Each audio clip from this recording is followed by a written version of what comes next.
दरिद्र योग। यदि लग्न से केंद्र यानी लग्न से पहले, चौथे, सातवें और 10वें स्थान में शुक्र, बुध, गुरु ना हो और दशम भाव में मंगल ना हो तो दरिद्र योग होता है। यह बुरा योग है। अब इसमें एग्जाम्पल में हम देखते हैं। प्रथम भाव में सूर्य और केतु हैं, चौथे में मंगल, सातवें में राहु, 10वें में चंद्रमा, शुक्र दूसरे भाव में, बुध तीसरे में, गुरु पांचवें में और शनि आठवें में। तो जो हमारा नियम है उसके अनुसार शुक्र, बुध और गुरु ना तो ये केंद्र में है और ना 10वें स्थान पे मंगल है। तो इसमें जो कुंडली है इसमें हमारा दरिद्र योग बन रहा है। अब मंगल चाहे पहले भाव में रहे, चौथे भाव में रहे, सातवें भाव में रहे, तो इससे हमारा दरिद्र योग बनेगा, क्योंकि अगर मंगल 10वें भाव में नहीं है तो वो दरिद्र योग की श्रेणी में ही आएगा। अब इसका फल क्या रहता है? इसका फल रहता है कि सब कुछ होते हुए भी जातक ऐसा महसूस करवाता है कि उसके पास कुछ भी नहीं है।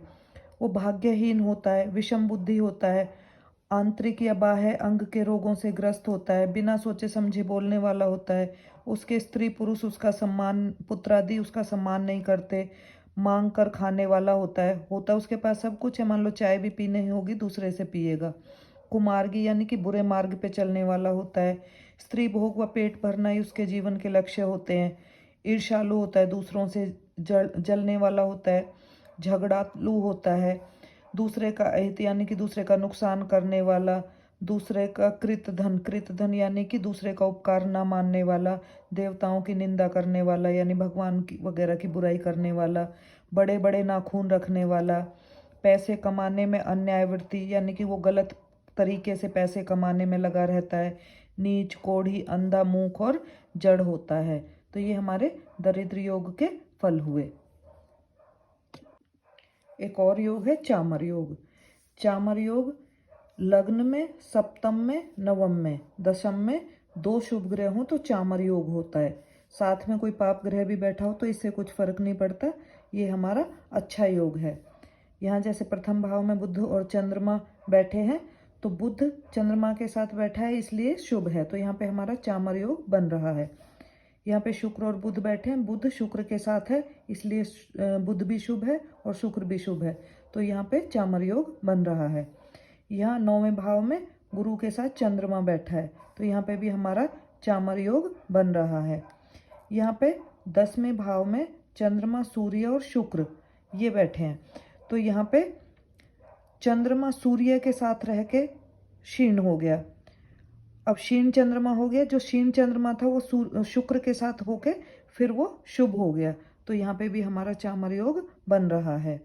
अब इस कुंडली में देखें तो हमारा 10वें भाव में बुध, गुरु और सूर्य है, तो यहाँ पे गुरु के साथ बुध रह के शुभ ही रहेगा। वैसे तो सूर्य के उसमें आने के बाद, सूर्य के प्रभाव में आने के बाद बुध अशुभ हो जाएगा, परंतु क्योंकि वहाँ पे गुरु बैठा है तो वो बुध हमारा शुभ ही हो जाएगा, तो यहाँ पे भी हमारा चामर योग बन रहा है।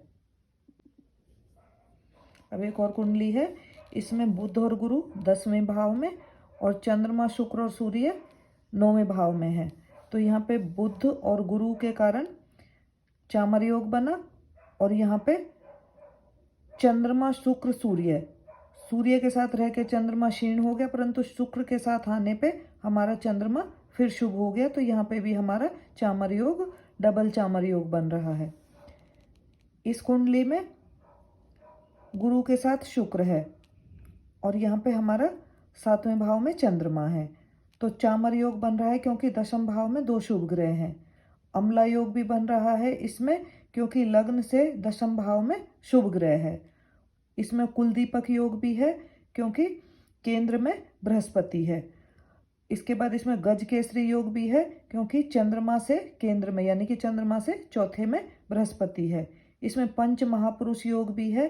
पंच महापुरुष योग यानी कि जो हमारा गुरु अपना स्वराशि में केंद्र में है, ये हंस नाम का योग होता है। तो इसका फलादेश क्या रहेगा? चामर। चामर क्या होता है? राज चिन्ह होता है। राज चिन्ह, तो ऐसा जातक हमारा प्रसिद्ध होता है, धनी होता है, दीर्घायु होता है, हमेशा उन्नति प्राप्त करने वाला होगा। चामर योग वाला व्यक्ति कोई भी व्यवसाय करे उसी में सफल रहेगा। चामर योग वाला व्यक्ति नामी संस्था में पढ़ाई करता है और नामी संस्था में ही नौकरी करता है, यानी जहाँ पे भी रहेगा उस जगह का नाम रहता है। तो ये हमारे चामर योग भी अच्छे योग की श्रेणी में आता है। धन्यवाद।